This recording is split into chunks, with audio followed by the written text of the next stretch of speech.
தமிழ்நாடு மின் ஊழியர் மத்திய அமைப்பு.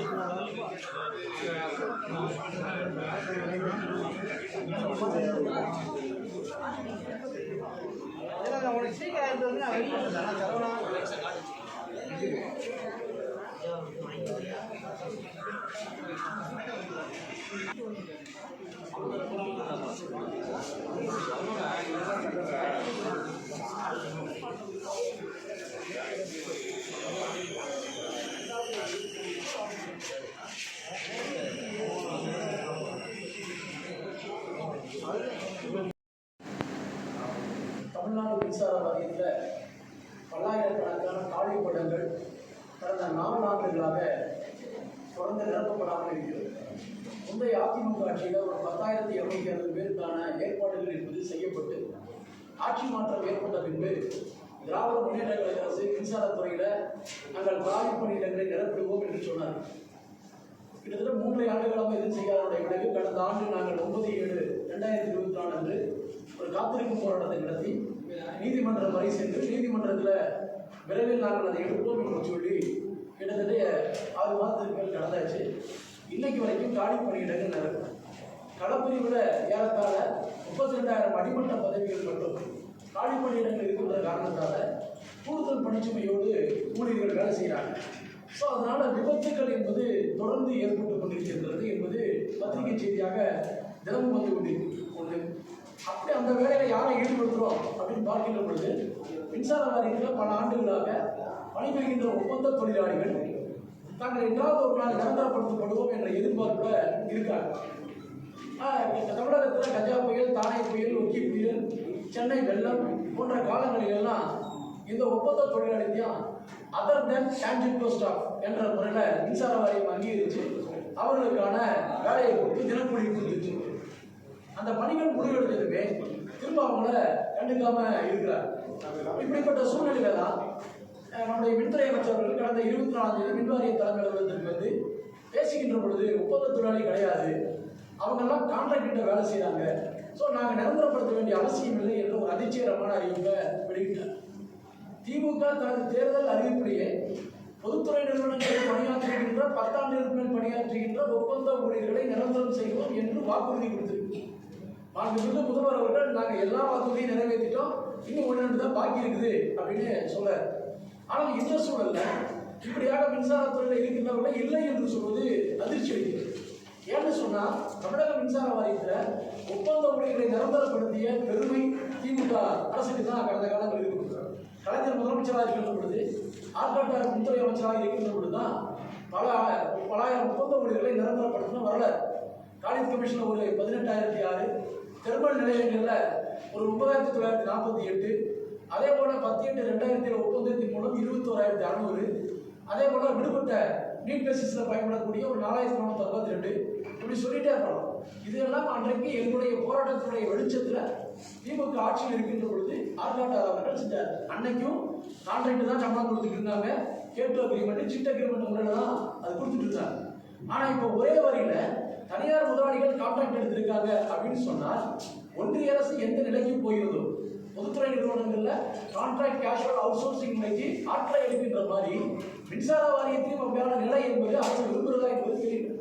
வாக்களித்த அந்த தொழிலாளி, தேர்தல் காலங்களில் நம்பி வாக்களித்த தொழிலாளி, அவனை நிரந்தரப்படுத்துவதற்கு பதிலாக இப்படி இல்லை என்று சொல்கின்ற அறிவிப்பு என்பது தொழிலாளி அவனுடைய வயது ஒரு பக்கம் ஏறிட்டு இருக்குது, அவனுடைய உண்மையிலே அவனுடைய வாழ்வில் வெந்த புண்ணில் வேலை பாய்ச்சுகின்ற மாதிரி அது இருக்கிறது என்பதுள்ள அமைச்சர் அவர்கள் அந்த அறிவிப்பை திரும்ப பெற்று ஒப்பந்த ஊழியர்களை நான் கூட நாளை காலையில் எல்லாத்துக்கும் அப்பாயின்மெண்ட் போடுன்னு சொல்லுது.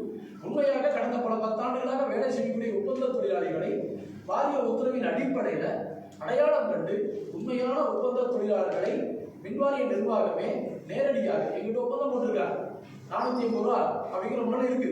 அந்த அடிப்படையில் அந்த ஒப்பந்தத்தின் அடிப்படையில் தினக்கூலியை கொடுத்து படிப்படியாக அவர்கள் நிரந்தரப்படுத்த வேண்டும் என்ற கோரிக்கையை தான் நாங்கள் தீர்வு வைக்கிறோம். தமிழக முதல்வரும் மின்துறை அமைச்சர்களும் இதில் உடனடியாக கவனம் செலுத்த வேண்டி தினம் தினம் ஏற்படுகின்ற மனித உயிர் இழப்புகளை சரி செய்வதற்கு இறந்ததுக்கு அப்புறம் 10 லட்சம் கொடுத்து அவர் இருக்கின்ற பொழுது அவருடைய வாழ்க்கையை உயர வேண்டும் என்ற விஷயத்துல தான் நாங்கள் வலியுறுத்தி சொல்றோம். அதே போல இன்னொன்று சொல்லியிருக்காரு, காலிப்பணிகள் எடுக்க வேண்டிய அவசியம் இல்லை, ரீடிங் எடுக்கிறதுக்கு ஸ்மார்ட் மீட்டர் வந்துச்சுன்னா பிரச்சனை முடிஞ்சு போயிருங்கிறாங்க. ஸ்மார்ட் மீட்டரை பொறுத்தளவு இன்றைக்கு அது தோல்வியுற்ற நிலைய தமிழக அரசு பாடம் கற்பிக்க மறுக்கிறது என்பதுதான் எங்களுடைய விஷயம். ஏன்னு கேட்டீங்கன்னா அது ஒரு ஃபெயிலியர் ப்ராஜெக்ட். நீங்க தமிழ் ஸ்மார்ட் மீட்டரை டோட்டெக்ஸ் முறையில் அரசு கொடுக்குது. டோட்டெக்ஸ் பண்ணால் டோட்டல் எக்ஸ்பெண்டிச்சர் முறையில் கொடுக்குறாங்க. அப்படி கொடுக்கின்ற பொழுது என்னன்னு கேட்டீங்கன்னா இப்போ அதானிக்கு டெண்டர் ரத்து பண்ணாங்க ஒரு 82 லட்சம் மீட்டர், 80 லட்சம் மீட்டர். அந்த மீட்டரை பார்த்துட்டோம்னா அதானியே நேரடியாக நிலைக்குள்ள காட்டுவாங்க. அவங்க ஆட்கள் அவங்களே மாதாந்திர கட்டணம் என்ற வசூல் பண்ணுவாங்க, அவங்களே மீட்டர் மாற்றுவாங்க. மின்சார வாரிய தொழிலாளிக்கு சம்மந்தம் இல்லாமல் ஆயிரும் என்ற முறையில் தான் ஸ்மார்ட் மீட்டர் திட்டத்தை நீங்கள் இந்த முறையில் டோட்டெக்ஸ் முறையில் ரத்து பண்ணுங்க. அதுக்கு பதிலாக கேரளாவில் அவங்க ஒரு பெரிய போராட்டம் பண்ணி கேரளா அரசு ஒன்றிய அரசுடன் பேசி மின்துறை அமைச்சருடன் பேசி ஒரு மாற்றத்தை பண்ணியிருக்காங்க.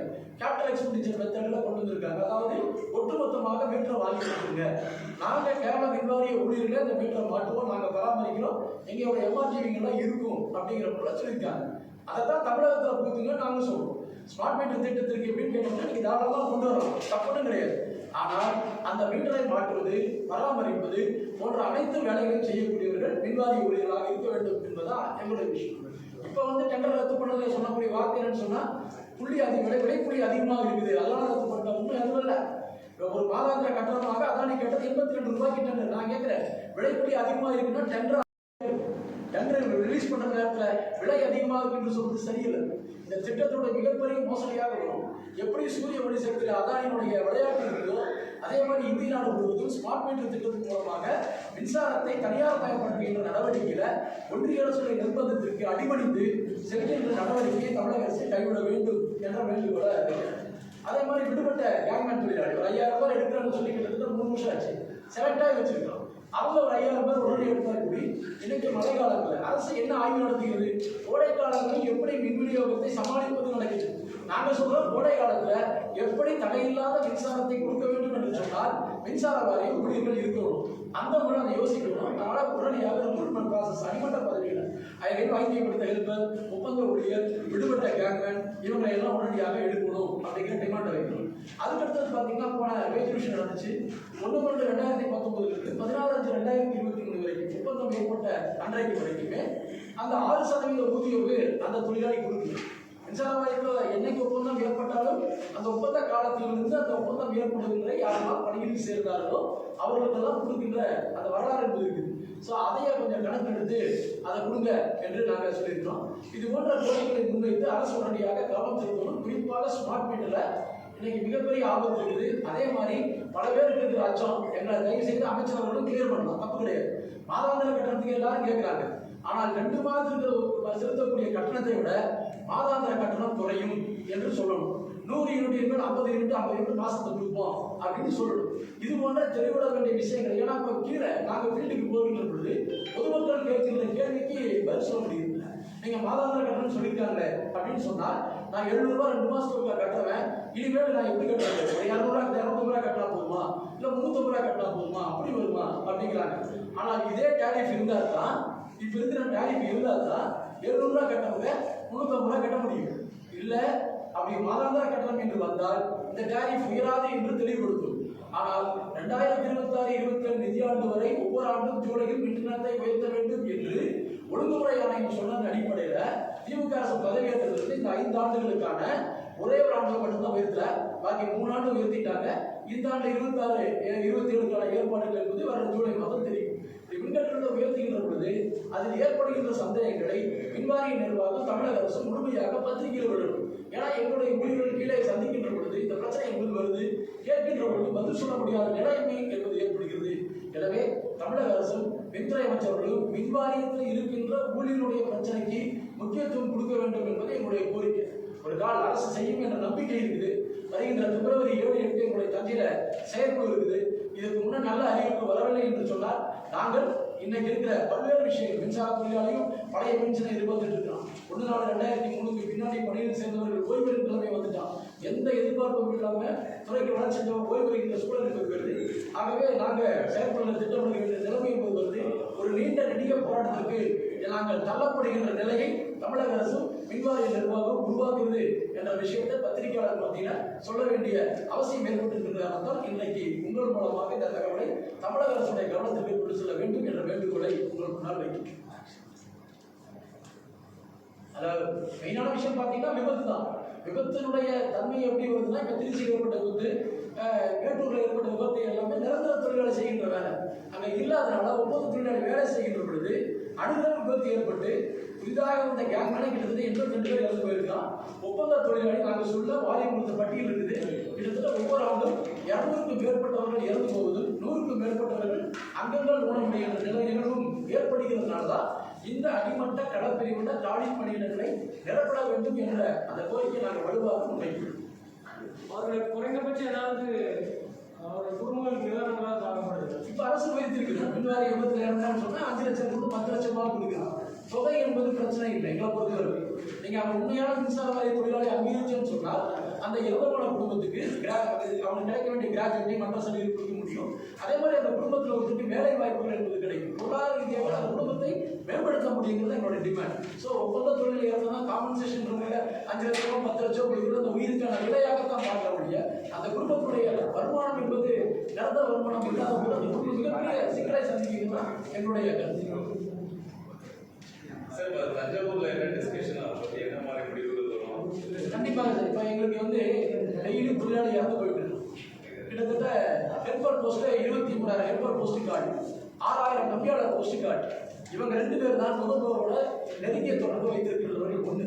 இப்போ இந்த பதவிகளை நிரந்தரப்படுத்தாங்க ஒன்றும் பெருசாக கேட்கல.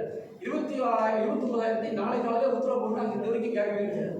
பேசுது மேடம்ல ஒரு 5,000 10,000 அப்படியே கொண்டு வந்து கொடுக்குறது ஒரு 3 வருஷத்துக்குள்ள பண்ணுங்கன்னு தான் ஆட்சி பொறுப்பேற்ற பொழுதே நாங்கள் வலியுறுத்தி சொன்னோம். ஆனால் இன்றைக்கு வரைக்கும் அதில் ஒரு அசைவு கூட ஏற்படல. ஏன்னா கொத்தா தொழிலாளி ரிட்டையர்ட் போயிட்டு சூப்பர்வைசிங் கேட்டகரி கீழ் தொழிலாளி சூப்பர்வைசிங் கேட்டகரிக்கு வந்தால் திரும்பவே அவர் இன்ஜின் வேலை செய்ய வேண்டியது இருக்கும்.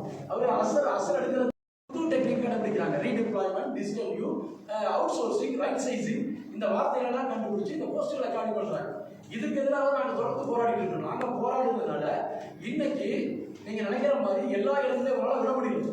என்ன பண்ணுறாங்க, காலையில் ஷிஃப்ட்டில் 4 மணிக்கு வேலை செய்கிறார், மத்தியானத்துக்கு மேலே ஒரு 6 ஹவர்ஸில் வேலை செய்கிறார், காலையில் ஃபர்ஸ்ட் ஷிஃப்ட் 5 மணிக்கு வேலை செய்கிறார், மத்தியானத்துக்கு மேலே போய் சர்வீஸ் கொடுக்குற வேலையும் பீஸ் ஆஃப் வேலையும் பார்க்குறாரு. இப்படி கடுமையான வேலைப்பழுவோடு இருக்கிறாங்க. ஒத்துழையாக பாதுகாப்பதற்காக தங்களுடைய வேலைப்பழுவை சுமந்து கொண்டு இன்னைக்கு வேலையை செஞ்சுட்டு இருக்கிறனால தான் ஓரளவுக்கு அவுட் சோர்சிங் விடாமல் தடுக்க முடிஞ்சுது. இப்போ நாங்கள்லாம் ரிட்டையர்மெண்ட் ஸ்டேஜுக்கு நெருங்கியாச்சு. 27 மேக்ஸிமம் ரிட்டையர்ட் ஆகிட்டேன்னு சொன்னால் என்ன நிலை ஏற்படும் என்பது தெரியும். நீங்கள் பொதுவாகவே அரசு துறையில் காலி பணியிடங்கள் அதிகமாக வருகின்ற பொழுது அதை நிரப்பாமல் காலம் கடத்தால் சொன்னால் அது தனியார் மையத்தை நோக்கி தான் நகரும் என்பது கடந்த காலத்தில் வரலாறு. இப்போ தனியார் மையத்தை போறதுக்கு யார் ஆசைப்படுறாங்க? அரசு ஆசைப்படும். அரசுடைய பெரும் சக்திகள் தனியார்கிட்ட போச்சுன்னா விநியோக பிரிவு எடுத்துக்கலாம், இல்லை உற்பத்தி பிரிவு எடுத்துக்கலாம் ஆசைப்படும். அதோட தான் நாங்கள் கருதும். அப்படி தனியார் கார்பரேட் பெருமைகளுடைய உறுப்பினருடைய நோக்கத்தினால தான் இந்த பதவிகளை பண்ணாம ஆரம்பத்தில் இப்படி அவுட் சோர்சிங் போயிருக்காங்க. ஒன்று, ரெண்டாவது ஸ்மார்ட் மீட்டர் டோடாக்ஸ் மெத்தடில் கொடுக்கறதுக்கான விஷயம் தான். மின்கட்டணத்தை வசூல் பண்ணுற முறை இப்போ நீங்கள் ஆந்திராவில் ஒரு சின்ன இடத்துல கொடுத்து போராடிட்டு இருக்கலாம். சண்டிகரில் 174 கோடி வருமானத்தை அதிகப்படுத்தி காட்ட அந்த சண்டிகர் சின்ன யூட்டிலிட்டியை இன்னைக்கு தனியார் வாங்குறாரு. வெறும் கம்மியான விலைக்கு அடிமாட்டு விலைக்கு வாங்குறாரு. 1-2 கொடுக்குறேன்னு சொல்லியிருக்காங்க. குடும்பத்தோடு போராடலாம், பொதுமக்கள் இணைந்து போராடுறாங்க. சண்டிகர், உத்தரப்பிரதேசில் ஆக்ரா, வாரணாசி 2 டிஸ்ட்ரிபியூஷன் கம்பெனியை கொடுக்குறாங்க. இதெல்லாம் எங்கிருந்து வருது?